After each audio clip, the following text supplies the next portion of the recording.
I've been asked several times to take a look at Ferrania's P30, so let's see what it's like.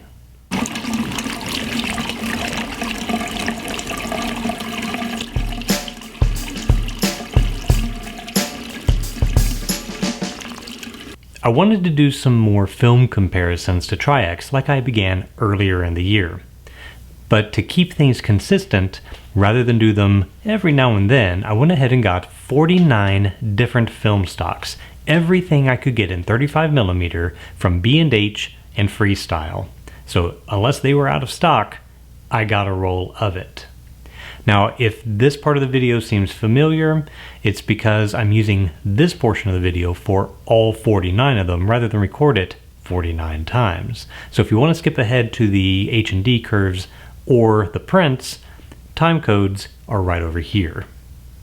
For those of you that haven't seen this part of the video before, here's what I've done.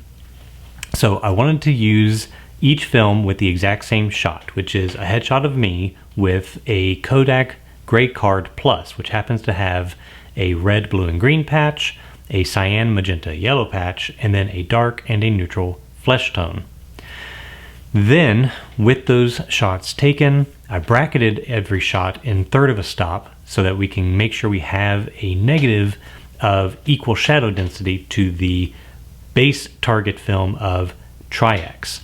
Now, the reason I use Tri-X is because it's just been around for a long time and it's a very popular film. So it's a good base film to compare everything to.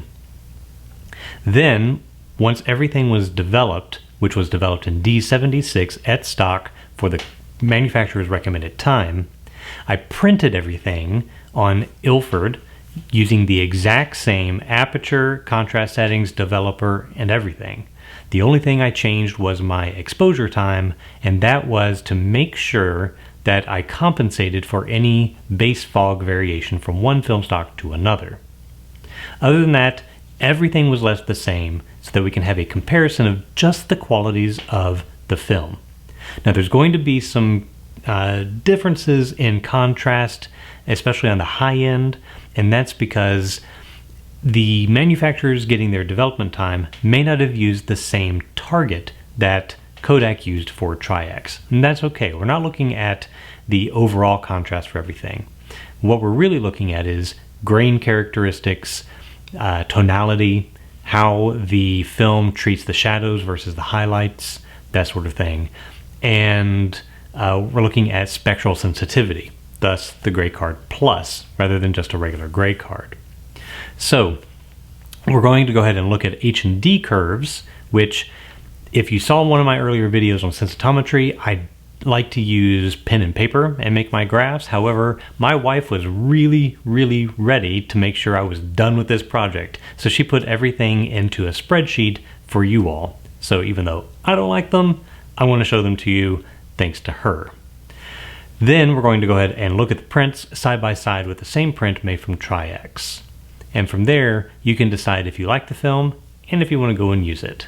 So let's go ahead and take a look at the curves and then we'll go to the prints. Again, our blue line is Tri-X. The red line is Ferrania P30.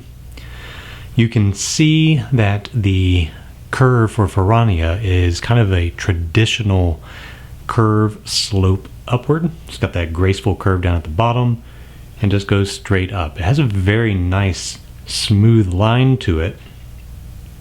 And we can see here with the development time that was recommended by Ferrania, I have a little bit brighter highlights than the Tri-X. And we cross in our midtones. So our midtones are going to be roughly about the same. The highlights are going to separate fairly well, but that graceful curve in the shadows means that our shadow areas, especially in the deepest shadows, are not going to separate well. So where the Tri-X might show some differentiation down in the deepest shadows, Ferrania most likely not.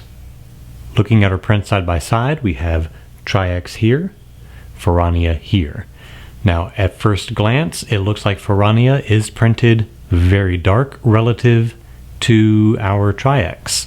However, if we look here along the shirt, we're pretty close to one another.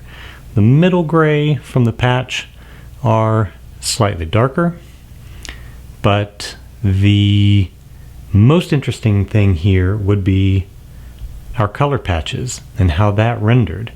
So remember, this is a dark flesh tone, light flesh tone, red, green, blue, cyan, magenta, and yellow. Now, this is something I found very interesting, whereas our Tri-X, as before, we pretty much had the same tone down the left column as the right column. We do not here. So much darker along here, light on blue, dark on yellow. That means what we are seeing is an orthochromatic response. And I believe that is most likely why this seems so much darker than this one. Now, it is a light blue shirt, so the blue came out lighter, but my skin, which has a more red tone, came out much darker. The highlight areas of the skin, particularly here along the bridge of my nose, is about the same as with the Tri-X. That's just a bright highlight neutral tone. We can see the highlights and the patches do come out very, very similar. But the reddish tone of my skin darkened significantly. The blue tone of my shirt lightened significantly. Something else I should note, when I shot these, I bracketed pretty heavily because I didn't know if I would get the actual film speed response from whichever film. So Tri-X is printed at the 400 ISO exposure. This is not. This should be rated at 80, just as Ferrania tells me. However, at 80, I was getting zero detail in the shadows. So I matched shadow detail in the negative here as much as possible as the negative for the Tri-X. The negative that gave me the closest shadow response was actually at ISO 32. That is from 80, 40 would be one full stop, 32 would be a third. So a full 1 1/3 stop slower than the advertised ISO. Now, is this because of the orthochromatic response? Is it because P30 is actually a 32 ISO? That I could not answer. I also could not find a single mention on Ferrania's site that this film is orthochromatic. In fact, I got a stronger orthochromatic response from this film than I did from the films that are advertised as orthochromatic from Raleigh and from Ilford. That I found very, very surprising. Now, it's a good film, but you're going to have overexposed blues and underexposed reds. As long as you're prepared for that, then you should be fine. It also means if this truly is a 32 ISO film, then Ferrania is telling you when they give you development times to basically push the film by underexposing and overdeveloping. And I think we saw that when we saw the curve, how the highlights of the curve on Ferrania were much, much steeper than the Tri-X. That's because I think that is instructions on pushing the film and not standard development for a 32 ISO film. Okay, so now that we've looked at the general view and the general qualities, let's zoom in and look at some grain and other aspects. So looking closer at Ferrania, we can see, one, my camera autofocus missed focus just a touch. We can see, instead of focusing on my eyes, it looks like it focused very, very sharp on the collar of my shirt. So not quite as sharp on the face as I would have liked, but the film is still very, very sharp. My autofocus clearly just can't see faces very well.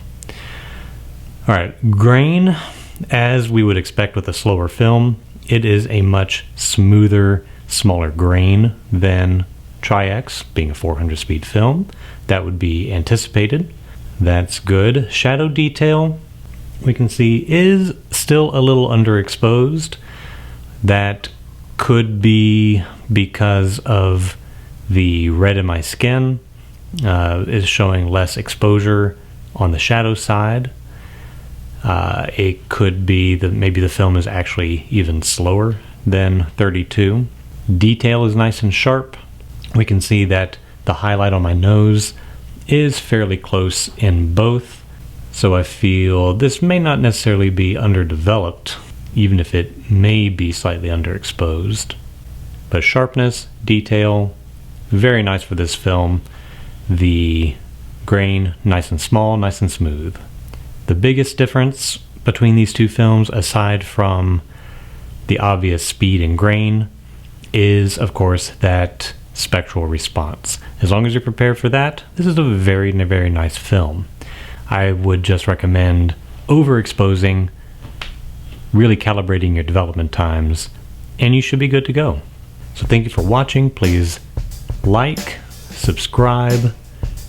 We'll see you next time.